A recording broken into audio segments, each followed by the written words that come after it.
Yo, what's going on, everyone? It's Brian and Jim here with Drink a Beer and Play a Game, and welcome to another Level 50 Club update for the month of April. Yes, this is turning into our monthly update series where we talk about the games we beat during this month for our Level 50 Club, which is our quest to beat 50 games in the year 2022. Much more productive month than last month. I think we're, you know what? I'm not trying to jinx us. I think we're on pretty good target.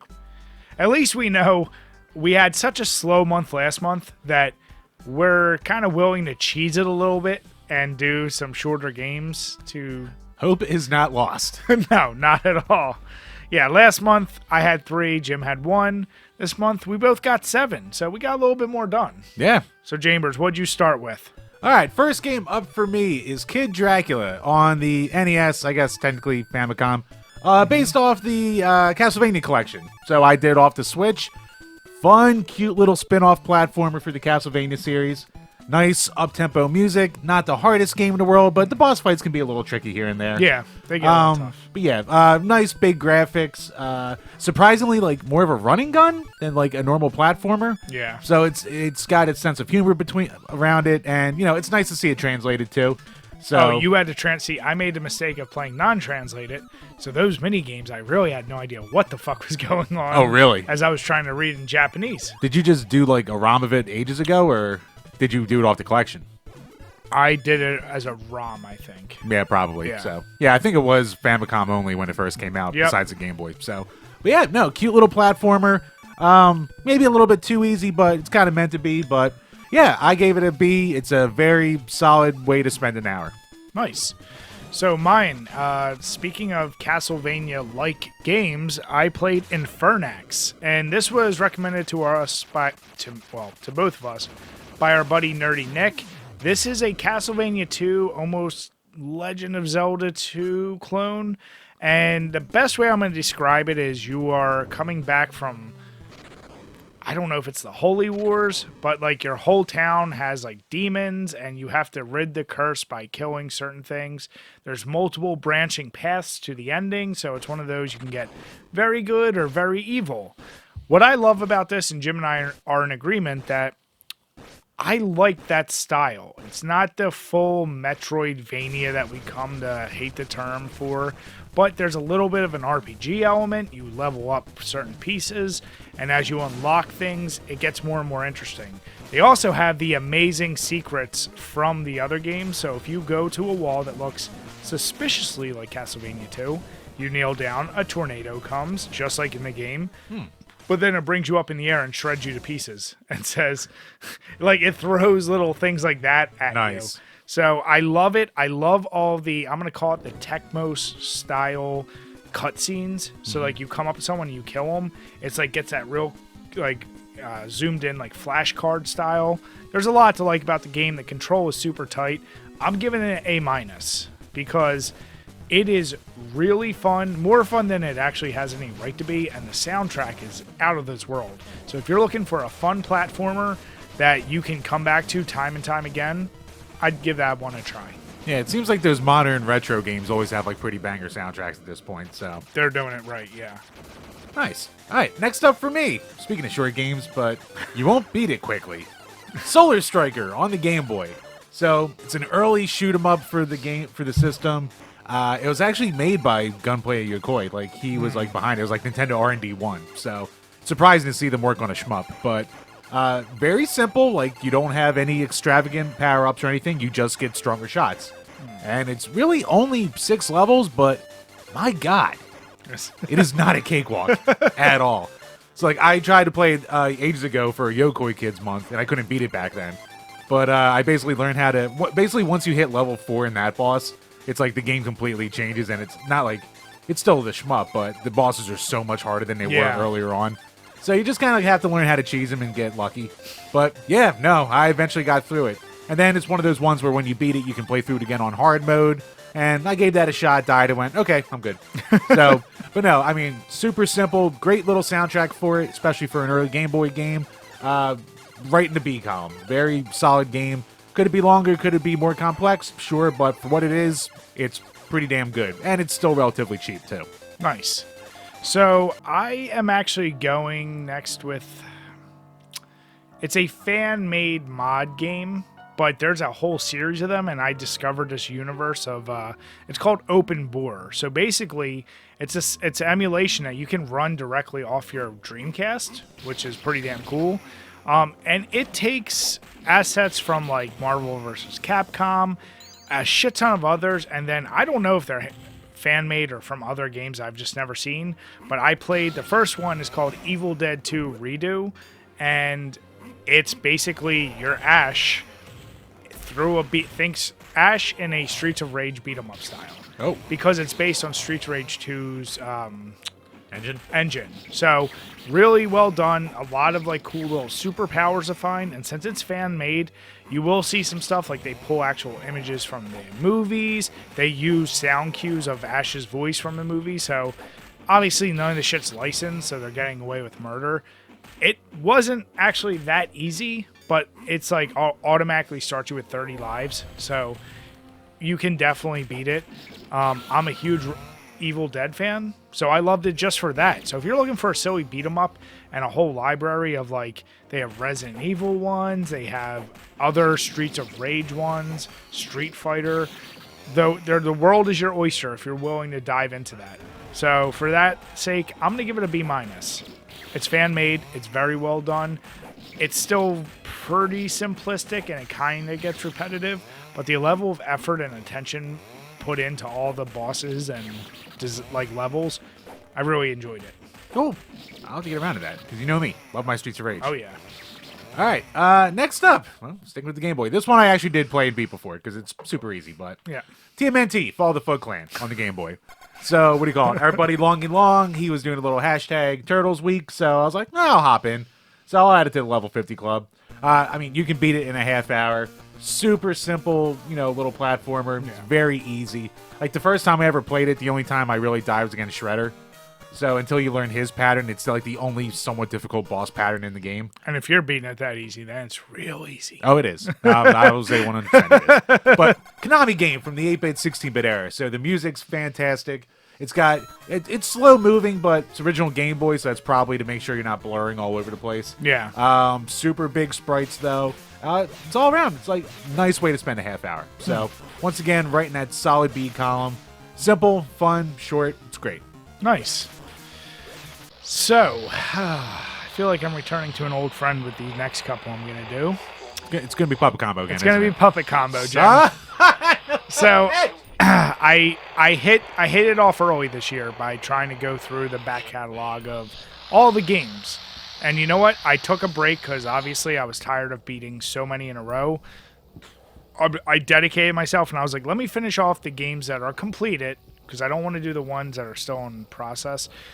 So I did Day 7, which is also called Back Rooms, and it was based on a creepypasta of like basically this idea that you get in the back rooms of like this funeral home that's never ending and you're being chased by something. It's like, think like Silent Hill's PT, but mixed with obviously PS1 style graphics. It's an interesting story, like all Puppet Combo. It's another 45, maybe 50-minute game, so not terribly long. Has a few little jump scares. It didn't wow me, but it didn't disappoint, if that makes sense. Yeah. So I gave it a C+. I don't want to hate on it too much. A lot of these games are very simple, and you're there for atmosphere, and this game delivers there. So if you're looking for something like PT in a more goofier style, give it a try. All right. Next up. Oh, what Game Boy game is next, Jim? No. Break from the Game Boy. Moving on to the Xbox 360, Brian. Oh. Oh, you know. So, I know. we have a Patreon request coming up soon. It's going to be Sneak King. So we said, well, if we're doing one of the Burger King games, we should do all the Burger King games. So my first game that I banged out was Big Bumpin'. So that's the bumper car one. I remember this being fun like 15 years ago when I played it like with my buddies and stuff like that. Yep. And I'll say it's probably still more fun multiplayer. Because, it gives you about like 7 different game modes. Like, it's like almost like hot potato or just not almost like a sumo match. You just try to knock everyone off the board. Yeah. And of course, there's an air hockey mode, which is the best mode. But single player, it's a rough go. It's not very fun. You eventually learn how to cheese the computer AI enough. Surprisingly, I mean, there's achievements in it, so... Oh, yeah, there's achievements in all of them. Yeah, I know that now. Yeah. But yeah, I mean, you try to go hit Xbox Live, nothing's on there. No. So, it is what it is. I mean, it's a D. Single player, it's just not good at all. Multiplayer, it's probably like a B- at best, because it's more fun with more people. Yeah. But on your own, it's rough. So my next game is, once again, Puppet Combo. The trees are spectral fingers.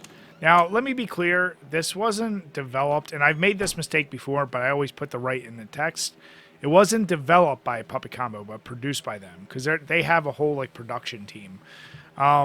This is, surprise, surprise, another weird one. You're a guy, your car breaks down, you're walking through the woods, you start hearing voices, and then you're in an alternate like reality where you're in a hotel with all the dead miners of a town you found. It's so fucked up. This one kind of left me going, because while other Puppet Combo games really like creep you out, this one never quite did that. And I saw what they were going for. It was like they were trying to do The Shining in the woods. That's the best way I'm going to describe it. But it never really hit with me. And there was one point where you're like going through a maze that went unnecessarily long. So honestly, I'm giving that a D. I'm definitely never going back to it. I see what they were trying to do. Just wasn't for me. Fair enough. That's the risk you take with these little indie guys, Bri. Mm-hmm. Next up, if you want to do this legit, you might be taking a risk. Magical Chase GB on the Game Boy Color.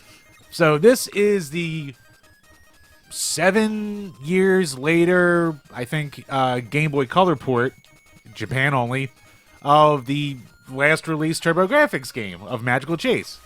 So Magical Chase, I mean, for those who don't know, it's a witch-based shoot-'em-up, cute-'em-up, you could say. Very cute, happy, bright colors, cute designs for the enemies. The actual game, whether it's PC Engine or TurboGrafx, goes for thousands of dollars at this point. This Japanese only version goes for like $300 to $400 card only. So I bought a $20 translated repro a couple years ago, and you know what? At least the Game Boy version, it's fine. It's got good music. It controls well. The graphics are all right, but they're definitely dumbed down from the actual version that's on the Turbo.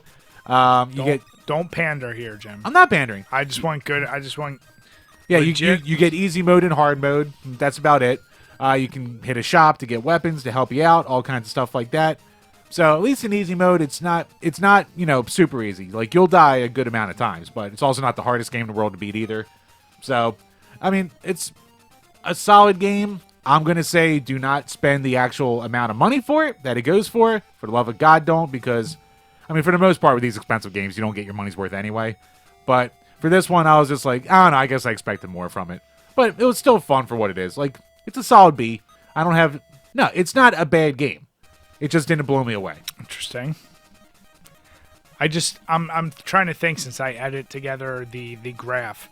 I want to think. What else right you now had I just on got your B. I got no. B's I all know over. you have a lot of B's, and I'm like thinking of the quality of some of those B's, and I go, son of a bitch, you're gonna call this a B. It is a B. Okay, I think you're pandering a little bit. Oh, there's no pandering. There's a little bit. Pandering. There's no pandering. It's a perfectly fine game. If you emulated it, you'd probably be like, it's a C. Nah, probably not. I'd still say that's fun. I don't know. I was expecting more. Well, you should for a game that costs that much. Son of a bitch, Jim. All right. Well, for my final and... Oh, never mind. Let me not say that. For my next Puppet Combo game, and it was developed by them, this was Samhain, which is basically based on the old pagan origin of Halloween. Pegging? Pagan? Pegging. No, pagan. I know, but I want you to talk about a game where you peg people. Damn it. Ow. I actually think this guy must have been inspired by Halloween 3, Season of the Witch. Did you see that? No. You didn't?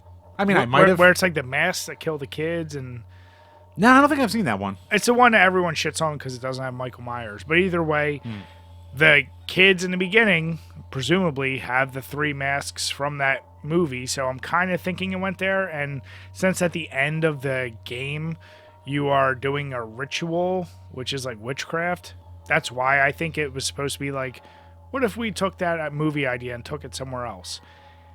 The colors are, I don't even know what to say. It's like an abstract film. Like the sky is bright red and then other things are weirdly blue. I feel like if you were on psychedelics, this could be a really interesting game. It kind of failed for me because I was looking so forward to a game that was like Halloween inspired. I can only give it a D just because it's really short. It ends kind of abruptly. And the only thing not failing it is the fact that the ending is kind of interesting and cool. I'd say stay away. But then again, you're really only playing this if you're a Patreon anyway. So you're getting it for, pennies on the dollar when you get the whole catalog games. Yeah, I would actually like to see a tier list of all these puppet combo games by the time you're done. Maybe that's what I'm working towards. Could be. Touche. Because a lot of them, you're just like, yeah, it didn't live up. Yeah, it's kind of sucked. Yeah, it wasn't that great. I'm surprising myself. Trust me. It's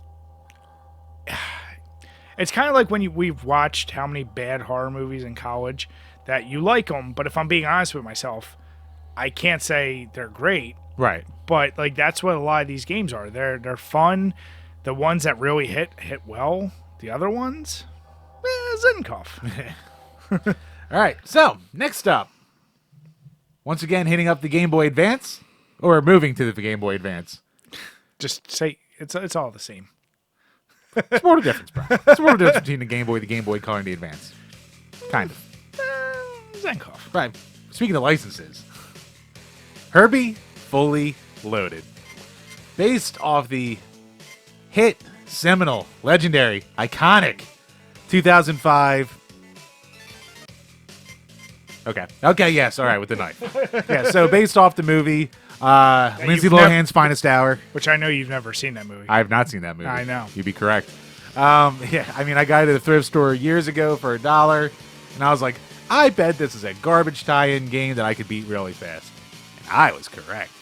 So you only get 3 game modes. It's kind of like a kart racer where you get a power and like a couple boosts, but you only really get 1 attack and 2 boosts. And one of the boosts is kind of useless. And then the levels are, you only get 8 different tracks, even though they can get slightly harder, depending if you put it slightly harder. You know, a couple little tricky spots. But yeah, I would not recommend it. The only reason I want to give it an F is because I didn't notice any like apparent bugs or anything like that. So it's playable, it's just not fun, and it's not good. So, but at least like, I mean, technically it's graphically impressive for its like 3D models. So there's something going for it. But yeah, I mean, it gets a D. Okay. Now, Jim, we have a history with you. All right. We have a lot of history. When you complete something or win something, many times you said, I did it, but I don't feel good about it. The way your list is shaping up, are you going to get to 50 and say, I did it, but I don't feel good about it? No, for the most part, my games are solid. Not a lot of amazing, some terrible. I'm not talking about the grade. I'm saying the selection, like Herbie's. Like some of these Game Boy cop-outs. Where else on this platform where you find someone giving an in-depth review like that of Herbie Fully Loaded? Given it the time of day it deserves. I'm sure it's in the UK. I can guarantee it, Jim. Well, Brian, don't want to burst your bubble, but the game was North America only. Not to say some that doesn't poor UK schmuck wouldn't go around and playing it. So pretending it was good, thinking it was on a microcomputer. So. Speaking of schmucks and reviewing things, as you alluded to, someone asked us to do Sneak King. I got to get around to that still. And we are doing all the Burger King games, but I was the lucky one to start with Sneak King. And you said it's $5 games? Yes. Okay. So I don't know what I was really expecting. When Jim first told me about this, I was like, oh yeah, like the King being in the commercials. They were like mildly entertaining at best, not really that annoying. And I was like, okay, they got this weird mascot. Reading the cover, you're like, oh, you are sneaking people food. Like in the commercials where he pops out of like garbage cans and gives them like a Whopper and all this like weird shit. I was like, okay, I could see something kind of funny coming out of this. I was so fucking wrong. The game is just, you literally sneak up to people, which makes you move at like a snail's pace. You have to like there's a friggin' like advanced meter for like how surprised they are. And every time you deliver food, the king does a dance. And I think there's like 2 or 3 dances. There are 5 major levels, each with 20 missions. So that means at least 100 times you are seeing that goddamn dance if you beat this whole game. It is awful. It's an F without doubt. There is no fun in the game. Wow. Like, there's no multiplayer. There's no like, oh, maybe I want to do this. There's like achievements thrown at you left and right because they know you're probably not going to stick around. I couldn't wait to get done that game. So yeah, it's an F. The control actually sucks. Don't play it. Don't ever own it. It did. You know what? I guess it succeeded in one thing. It made me want Burger King as I played. Haha. That's subliminal messaging, I guess, but it wasn't subliminal because they're like, they would like literally have the full name. They're like, try the sausage, egg, and cheese croissant witch. I'm like, motherfucker. Now I want this. Yeah, so, yeah, I know you guys are shocked, but Sneak King is not good. I am shocked, surprised, and appalled, Brian. And my last game for the month of April, it's going to be Castlevania Circle of the Moon on the Game Boy Advance. Played on the Switch via the Game Boy Advance or the Castlevania Advance Collection. I mean, it's also available on Xbox, PlayStation, the better consoles. You're playing Game Boy Advance games on a minor thing. It doesn't matter which one you're playing it on. No, I'm just saying they're better consoles. Yeah, but not as convenient. So, right. But yeah, no, this was the first of the Igavanias, as they call them, to come out on the Game Boy Advance. What are they called? Igavanias. Why? Because Koji Igarashi was the guy who was like the producer for all of them, basically. Okay. So, well, except for this one, actually. So he did Symphony. This came after Symphony, but for some reason he was involved in it. Whatever. But you know what? It was very, very well done. Like, I actually really enjoyed my time with it. I didn't get lost at all throughout, like, my exploration.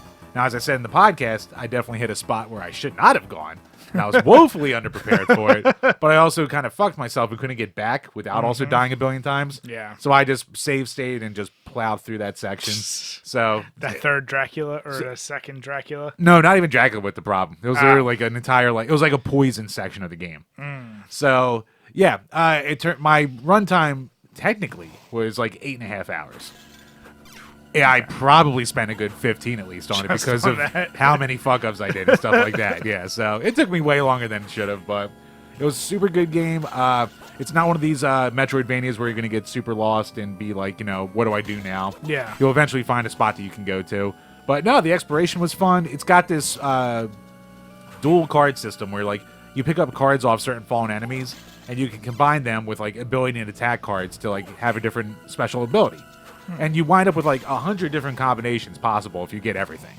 So even though you eventually find like the 3 or 4 you really like and you just use that all the time. Yeah. But no, I really liked it. And the soundtrack was like, for the original songs, there weren't a ton of them, but they were really, really good. Like the song Awake is probably like one of the best Castlevania songs that no one talks about. So interesting. Yeah, but no, I put it in the A tier. Like, I don't know what it is that like I wouldn't put it in the S, because I did really like it a lot.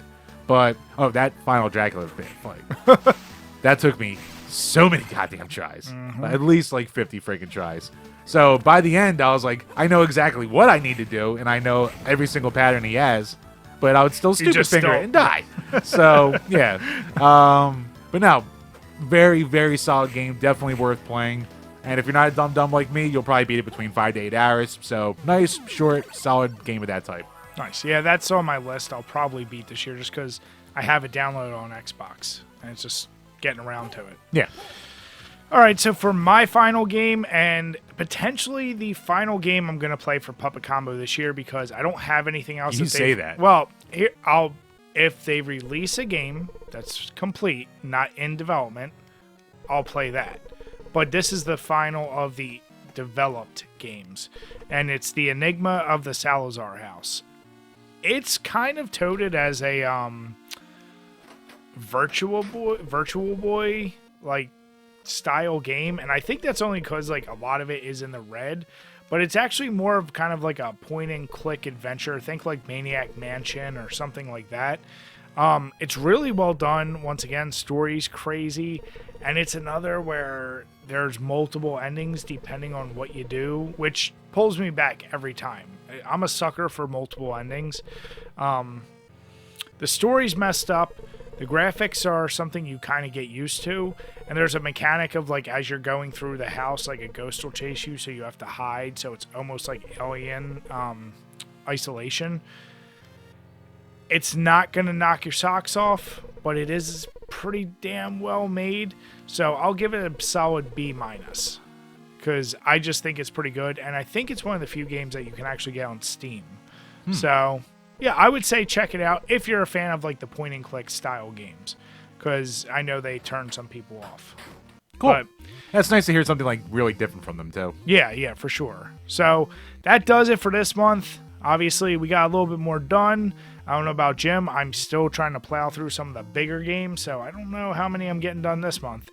But yeah, it was nice to get caught up, and we're over the halfway point. I'm kind of running out of Game Boy games that like I really haven't played before, so you got to hit your goddamn what do we call it? The resolution list. No, I just started in on Metroid Dread, so that was on my resolution list, so I'll be getting that off. Yeah.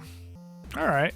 Well, you guys and everyone that's been following along and hashtagging it and is on the list, we truly appreciate it. Make sure, if you want to join in, it's never too late. If you've been keeping track of games you've been beating, you can always retroly join us. We appreciate all the love and support and following us. Check the link below for everyone who's been participating to see where they're at. Yeah. Probably a bunch of games that you guys know, either through here or just in general. So. Yeah. So with that, guys, we want to say thank you all for joining. Cheers. Cheers, guys.